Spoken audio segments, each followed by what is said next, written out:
right, we're still here. Nigeria Decides on Plus TV Africa. The conversation continues where we get informed and, share thoughts on the way forward. Like I said before we went on that break, we're going to be looking at going forward, what we must learn for the future. And I still have with me Ali Baba. Okay. He's a comedian and actor. He's been with me for a bit. And Lekan Ajisafe. Okay, a chairman, Post Assurance Brokers. Thank you very much, gentlemen. Before we went on that break, we were sharing, it's still a proposal for the future. So what I'm saying is, a lot of bank payment portals deal with settling your bills, cable, internet, paying for goods, transferring money to people. Even on the phone alone, just put a star 21789 something, and you can transfer money to somebody. You can transfer credits to somebody, phone credits. So all of these are beginning to be. So what we just need is an app that is designed by INEC that sorts this. So everything you need to see is there. We don't need to wait for the day of the election for some people to cast their votes.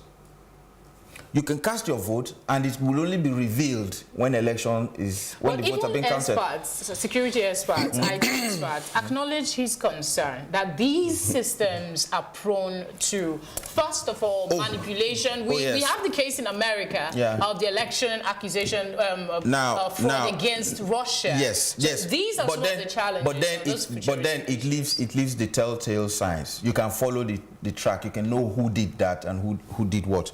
What I'm trying to say is that would be too late. It is still easier to find out that than this one. Like now, the cases of underage voting, right? Underage voting. If the person is not 18 and the person votes, how do you know? Does the person's picture show that the person is older than that? Because when they now bring the result sheet for the election, you won't see the person's age. On the result sheet, you just see a thumbprint. From the thumbprint, you can't tell how old the person who voted is. But if all these people are registered, okay, INEC has 14.2 million registered voters or thereabout, and they've already distributed 10.8 cards, PVCs to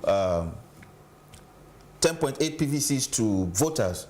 Now, it means that you have only about 4 million voters that have not been covered. And now that they have an extension, maybe they will give them another 2 or 3 days to quickly go and pick up their PVCs. No, the INEC chairman says that's not happening. Okay, but see, now, of those PVCs, the fact that it's a PVC and you put it in a card reader means that you could do the same thing you're doing with your ATM card.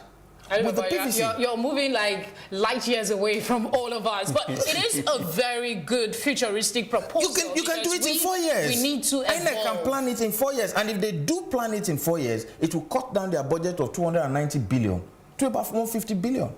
All right, let's bring Lekan in. What are the things we should do going forward as a projection to, ease or lighten the burden of INEC as per how we conduct our elections in this country? Yeah, well, it's we all desire, to have our election done in the most credible and the best within best international practices. Yeah, but I'm not definitely in support of a full deployment of technology for our electioneering. I mean, I tell people, the kind of politicians in South Africa here, I don't want to go to US or UK, the kind of speechy you find there, they are probably, their own level of, sorry with my language, madness. It's nothing to compare with Nigerian politician madness, because you will now see people in Nigeria that can do everything.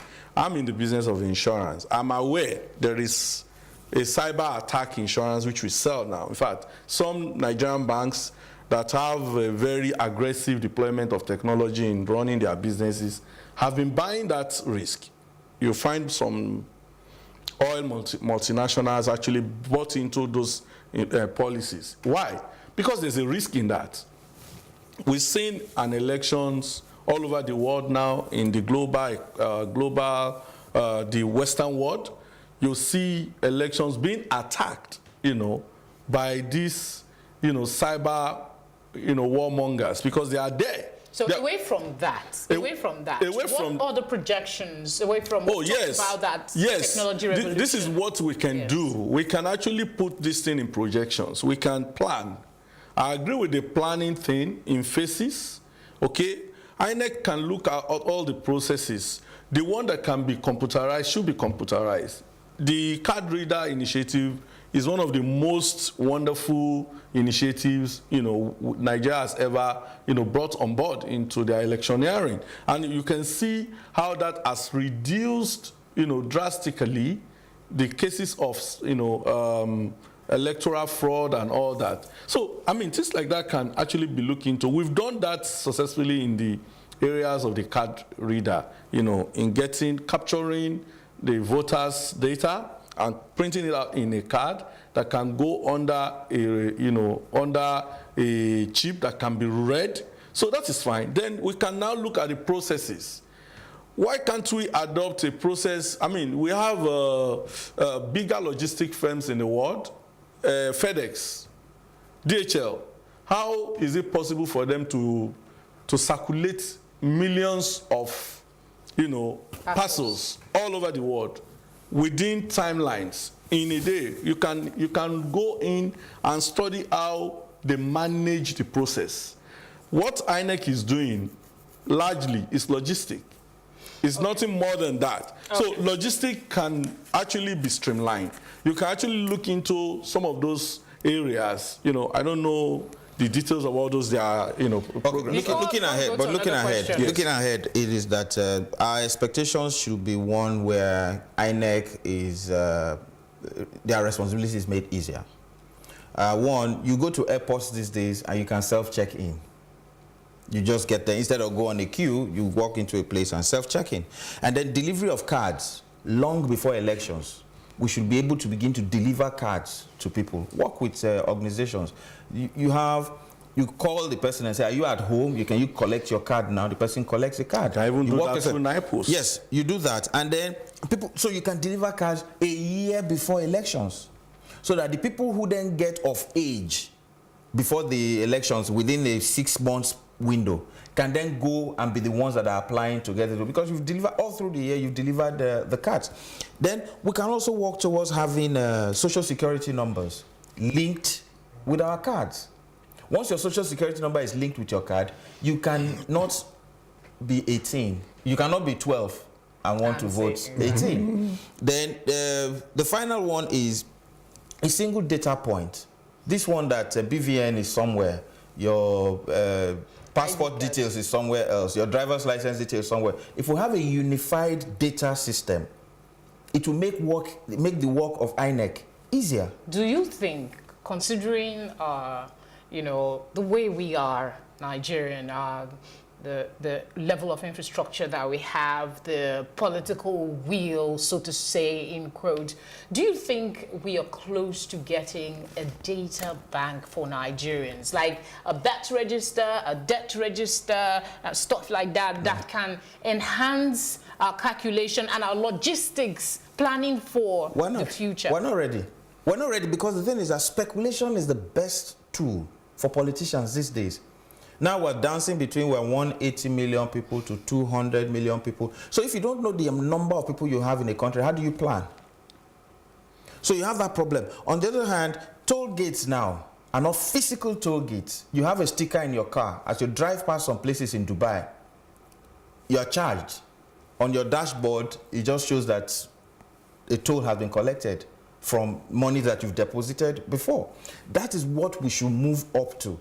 A lot of us, like CCTVs, why do we have an armored vehicle in front of an estate that is costing 22 to 30 million naira, when you could use that to deploy CCTV cameras and have a station where all cameras are connected and reduce the workload for your security agencies? That's the question. That's the kind of thing that we should do for. Yeah, the visions are wonderful, but as a people, collectively, the leadership, the elders, the politicians The politicians are the problem. Do you think that, we will evolve to such a stage where we'll have politicians who will willingly walk the talk to give us a data bank that will work for all of us? The politicians don't want to have that done, because if the politicians do that, their elections are doomed. So what needs to change for us to We need to change the people in the Senate, people who make the laws.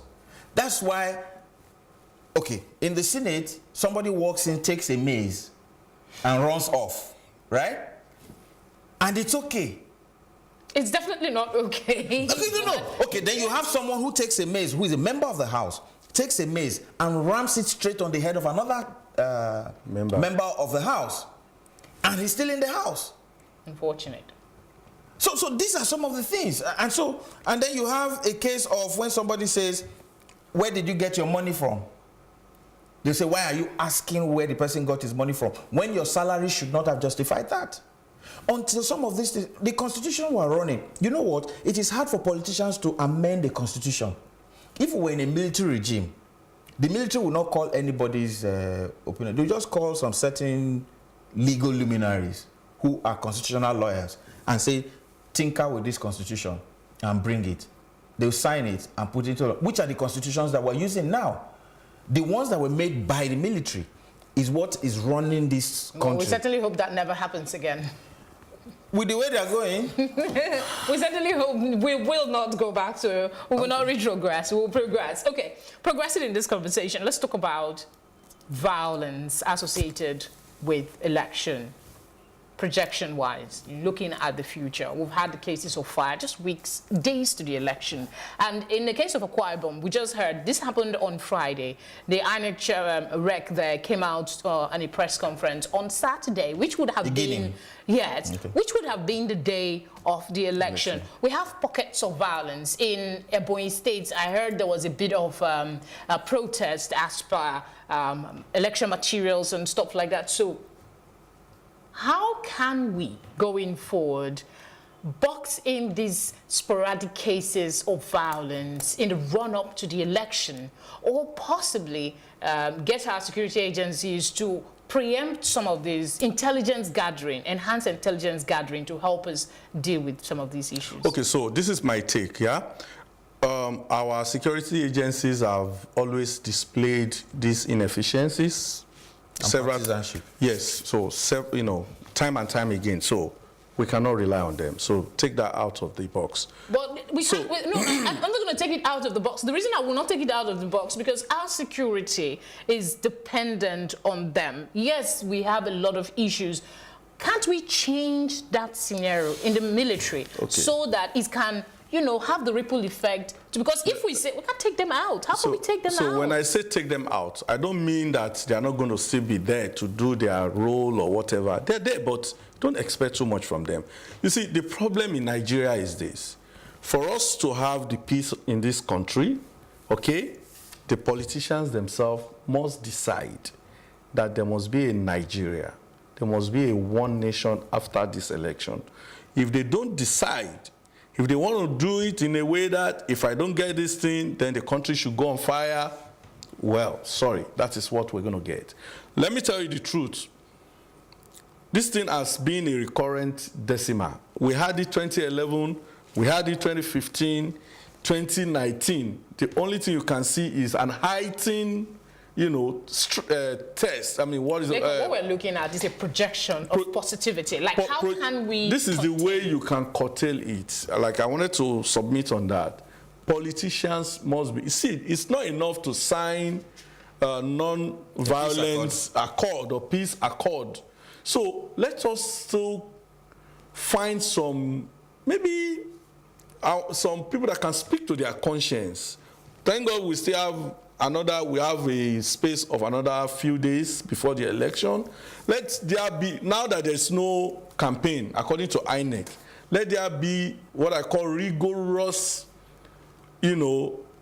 effort to speak to the minds of this politician, because they're the only one that can guarantee this peace. Let's deceive ourselves. Let me tell you the truth. If they want peace, there will be peace. If they decide there will be trouble, there will be trouble. Okay, I think I get you now. You're saying that as much as the military has a role to play, the politicians military will not come in to start firing at the people. Have you seen if you see the unrest, if you see the riot, even the military will be overwhelmed. How many soldiers do we have in Nigeria? Commissioned soldiers. How many policemen? You compare about 300 and something thousand policemen to the population of about 200 million people. Come on. Okay, so what I'm saying is this. If Nigerian politicians decide that should be peace, there will be peace. So what we can do now, beyond the rhetorics, beyond the peace pact signing, we should use that should be a major project of this government and all the international communities, the election observers, the leaders of thought. I'm not talking about people that are partisan, not the kind of President Obasanjo now.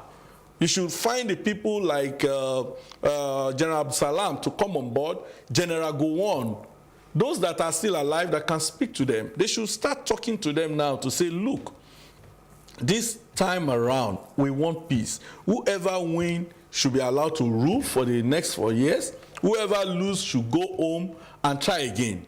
Okay, so sorry. So then you can now prepare your security to after event, what is likely problem or likely flashpoint, then that will be minimized. So let all of us have that thing at the back of our mind, because there is Nigeria doesn't even have the capacity for now to curtail that. Why do you think all the the international communities are interested in this election? Okay, let's also hear from Ali now regarding the violence and how to understand it better. It is that the politicians have made it a do or die affair, and so they've transferred that understanding to their foot soldiers as well, and these foot soldiers are now making it a must win.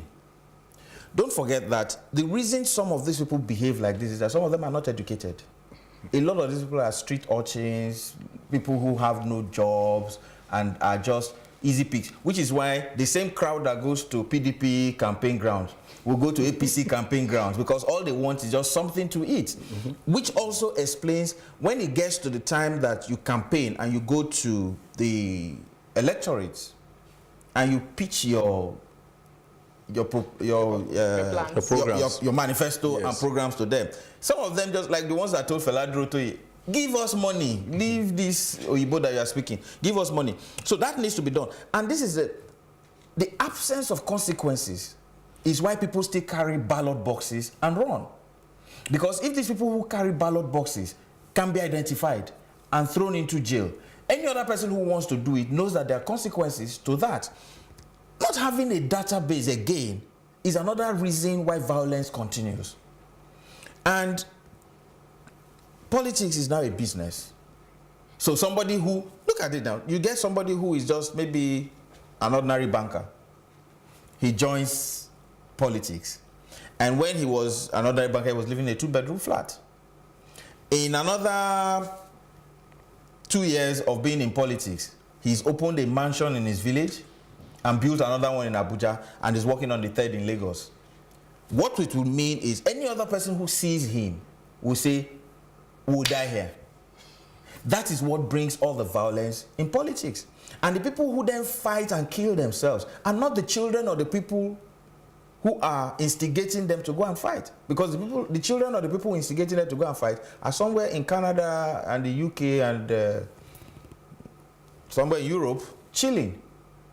That is the problem. So to deal with election violence going forward is, let's boost our security apparatus.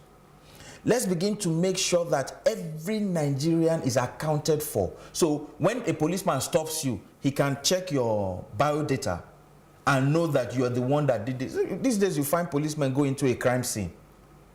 They don't even know what to look for. The next thing is they're asking, who do you think did it? That is not how you investigate crime. which is why somebody can still do it again. You find a maize that was stolen from the assembly. It will have thumbprints, but they didn't check because you couldn't even have found the person that did it. What is our forensics? What's the status of our forensics? Some of these things are the things that can stop. And then by the time we start making sure that there's electronic voting, remote voting, that is. Some of these things. Some of these things will stop. So because if I don't have to travel to my village to cast my vote in the village. So I can be here and vote for a House of Reps in my village and then vote for a president in Lagos. That way, all these violence that we see will stop, like in the case of Akwa Ibom, like you asked. All right, let's take a look at the situation. When you were talking, you talked about unemployed youth who move from one campaign venue to another just to give me my own small thing and stuff like that. Crowdsourcing. And over the years, we've seen politicians campaign on fixing unemployment. You come and say, I will provide 1 million jobs, I'll provide 30,000 jobs and all of that. Don't you think it's time for us to begin to think beyond issues of unemployment as a campaign strategy to get people to vote for a particular candidate? Let me come to you. Yeah, it will never, it will always be an issue. I mean, a campaign issue, because, I mean, these are topical issues. These are the problems Nigerians are going through. These are the challenges of day-to-day. The realities of a youth in Nigeria is, one, you get out of school, the next thing, you're looking for a job. Then, if you are lucky, if your father has got, or uncle has got a placement for you, you get job almost immediately. If you are not, then you probably sit at home for the next 2, 3, 4 years before you even get a call for an interview. So it's a problem on its own. So there will always be, it will always be a campaign issue. But you see, going beyond that, I always tell my friends, I'm not a politician, but these politicians, they're just lazy. They always look for the easy way out, things that is appealing to ears. Why do you want to promise what you cannot give? Is Federal Secretariat a factory? Is government office a production line that you're promising millions of jobs? Where do you want to put them?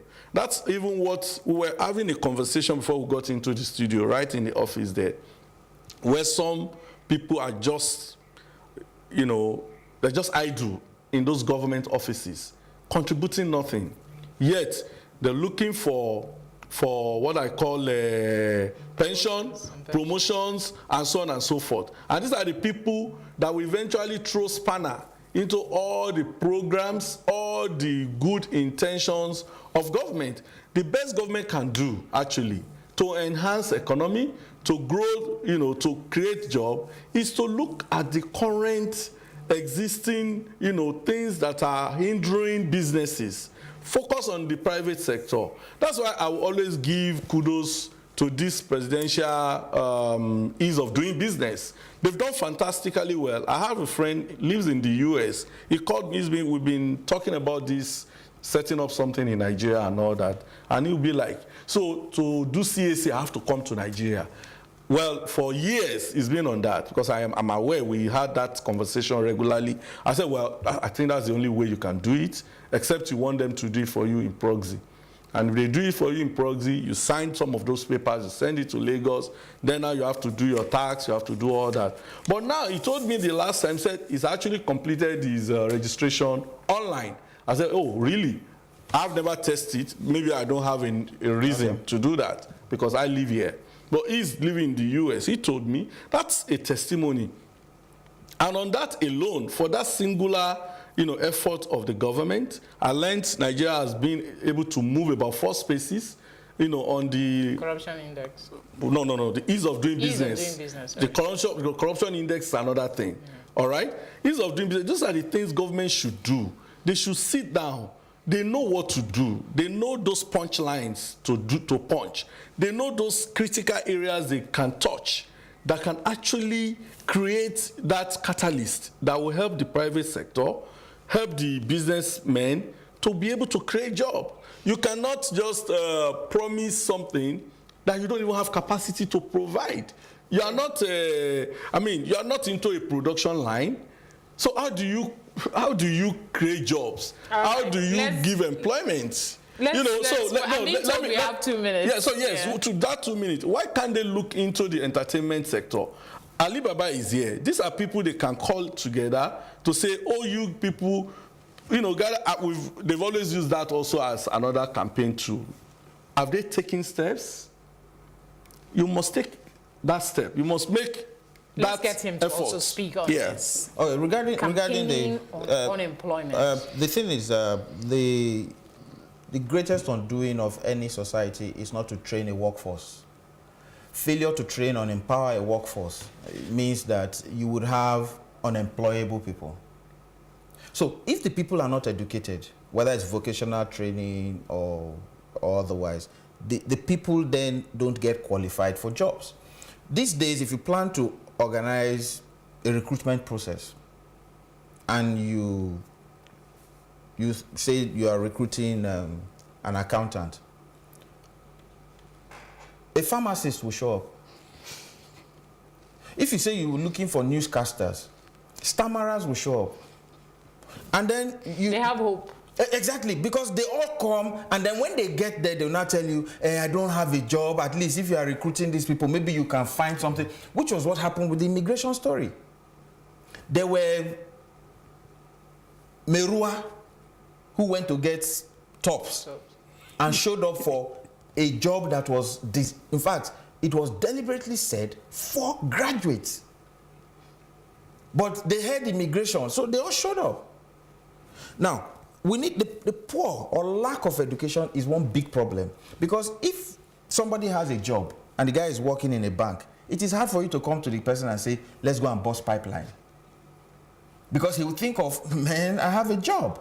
But the thing is that a lot of people are not qualified for jobs. If you look at the people that are running around with the politician, he can't be employed.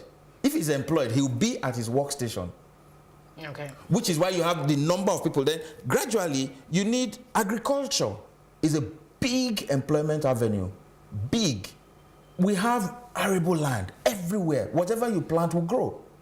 Just know where you're planting it. So you can't go and plant rice in a dry district, but you know where you're planting your rice. It will grow. You need to wrap up your thoughts. And then finally is entrepreneurship.